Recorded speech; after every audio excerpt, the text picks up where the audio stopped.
So, it's a little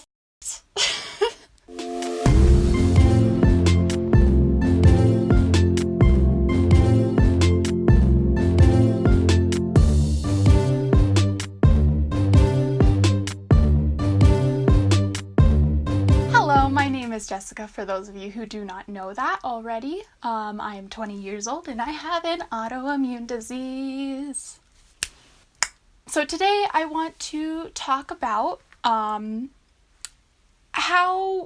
I came to the diagnosis of my disease, because it was a long time coming.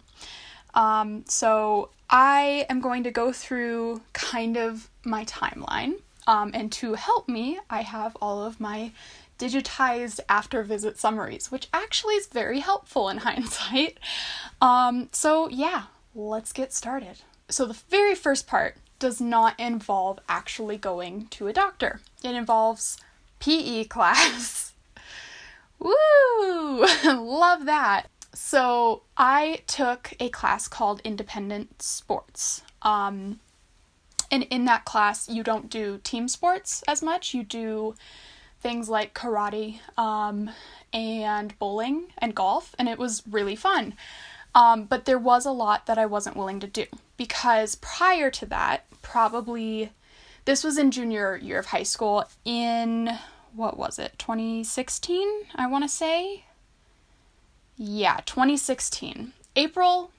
January of 2016, is when I took the independent sports class. And prior to that, I had a bunch of issues regarding my physical well-being.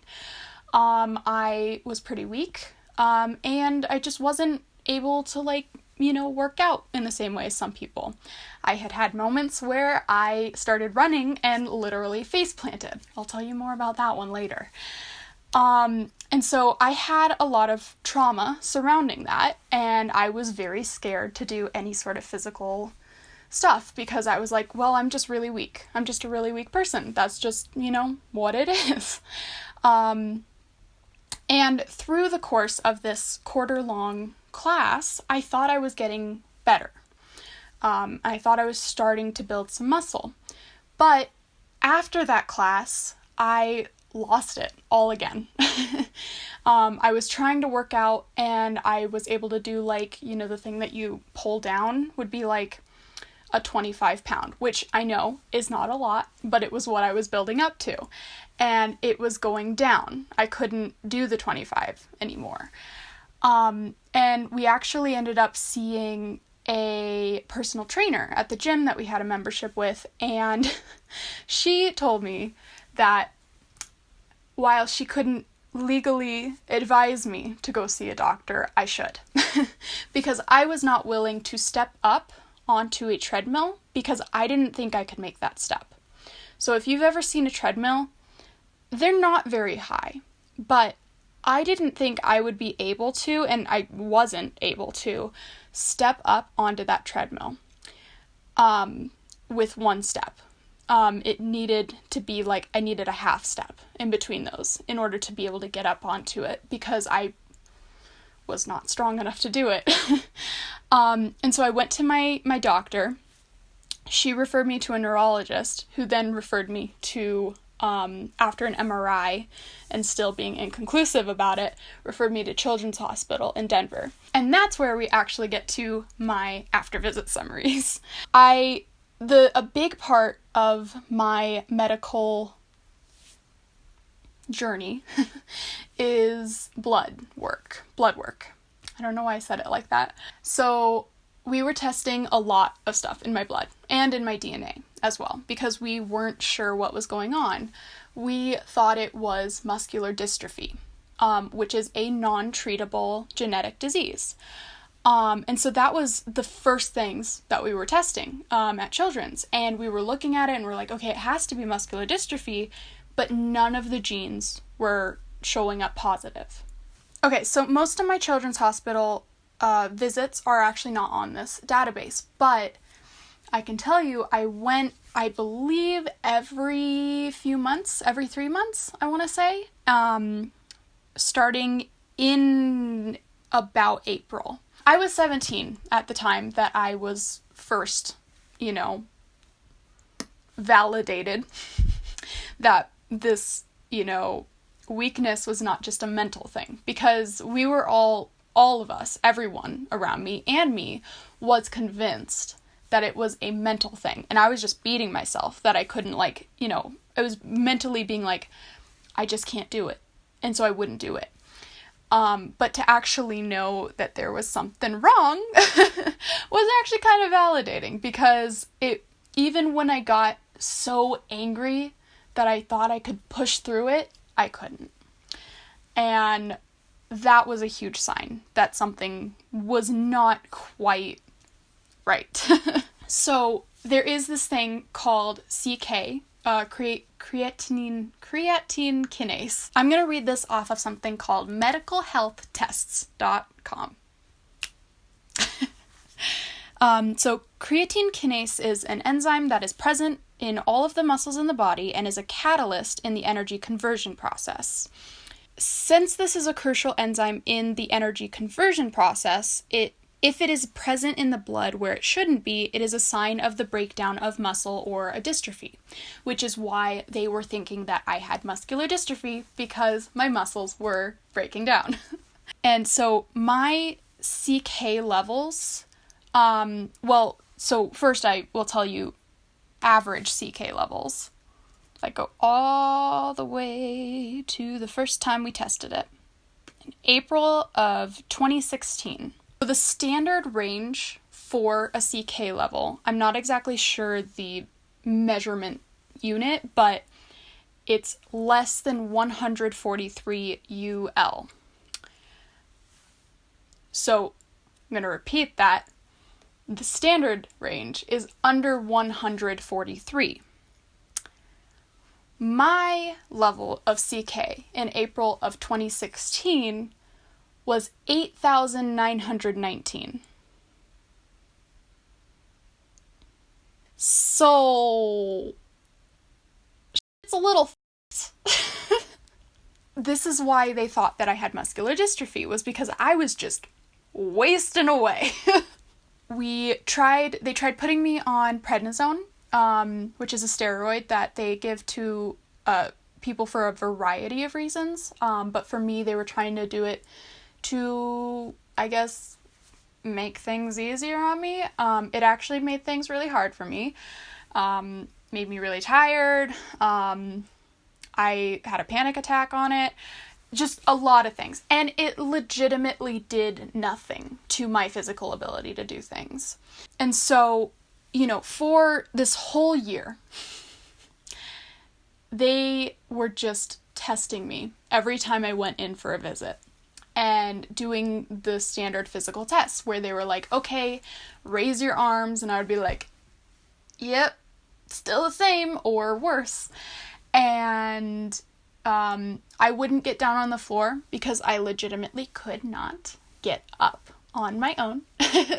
I could not use my hip area muscles or my shoulder area muscles to help me up because it wasn't possible.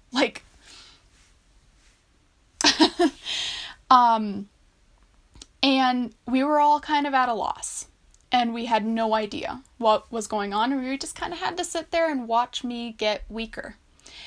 And thankfully, in August of 2016, I actually got a muscle biopsy with this wonderful fellow at the time, who is actually now my current doctor.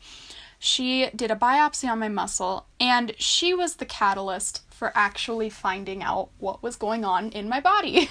She understood that none of the genes for muscular dystrophy showed up positive, and thought, okay, then we need to start looking in other places for what's going on. It's gotta be something else if it's not this genetic disease. My current doctor now, she had asked someone in the field, what could this be? And this person was amazing and said, you should try testing for the HMG-CoA receptor antibody, I believe, because this sounds a lot like that. that side effect that happens with middle-aged people who have been on the drug called statin.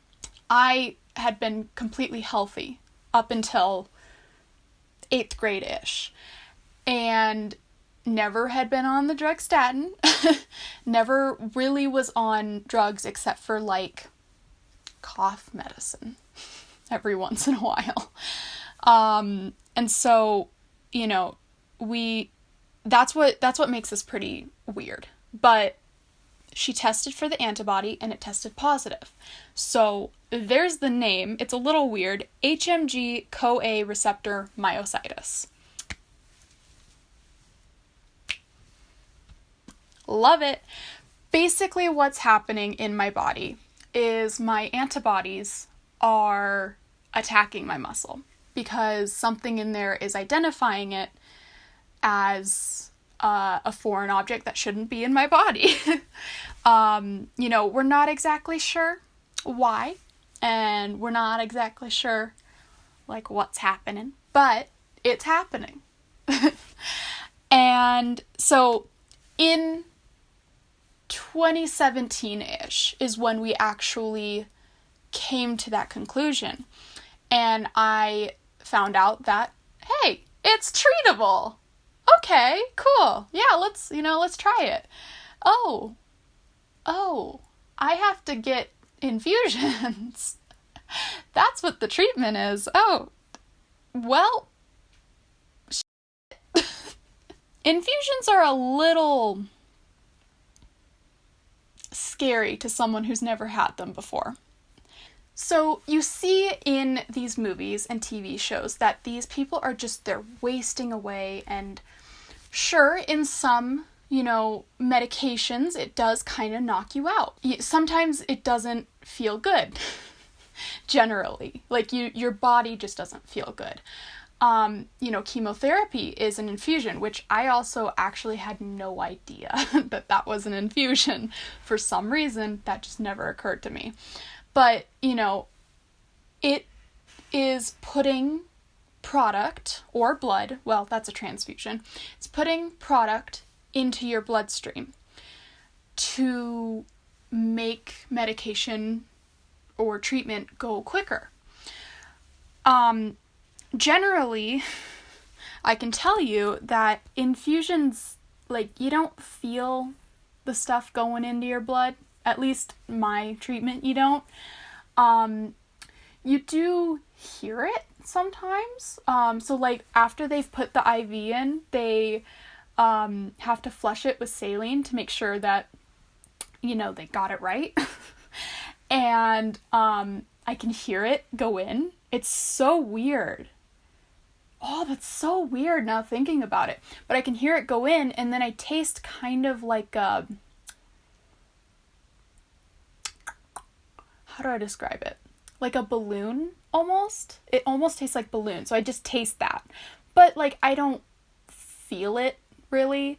And when I'm getting my infusion, my actual treatment, I don't feel it going in. Like, that's one thing that I was terrified of, was that I would feel it going into my body and have to deal with that feeling. But that's not the case. And I'm also going to make a separate video that's all about infusions. But I was terrified. You know, I'm 18. I was about 18 at that point. You know, year-old girl. I just want to get done with high school. I want to move on with my life. I want to be a filmmaker. I want to do all these things, but I can't because I'm so weak and I have to focus on my health. And I'm terrified because I have to have stuff put in my blood. And, you know, while I have had many issues with getting infusions, which is also going to be another video, in the long run, it's been very helpful because it actually brought my CK levels down. You know, I was at like 8,000 when I first, you know, was diagnosed-ish, and I don't have my, you know, results here. I have them somewhere else. My levels went up from 8,000. Like, they were going higher, and I was wasting away more. But when I got my infusions, June of 2017, after a few months after I had started the infusions, my CK levels went down to 889, which is a huge leap from, definitely more than 8,000 at that point. It was above 8,000. So that was really promising and amazing. And I went to Japan that summer, and I was able to do stairs a lot easier.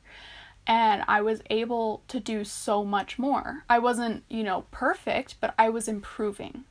And that was huge for me. Basically, that's like the timeline. It took about a year to even diagnose me.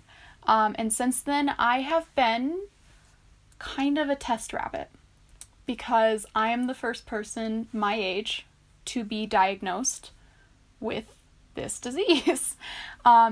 Amazingly, because they were able to find out what's going on with me, they're also testing this on other people near my age and with the same issues as me, and it's working for those people too. So I'm really excited that that's, been opened for people.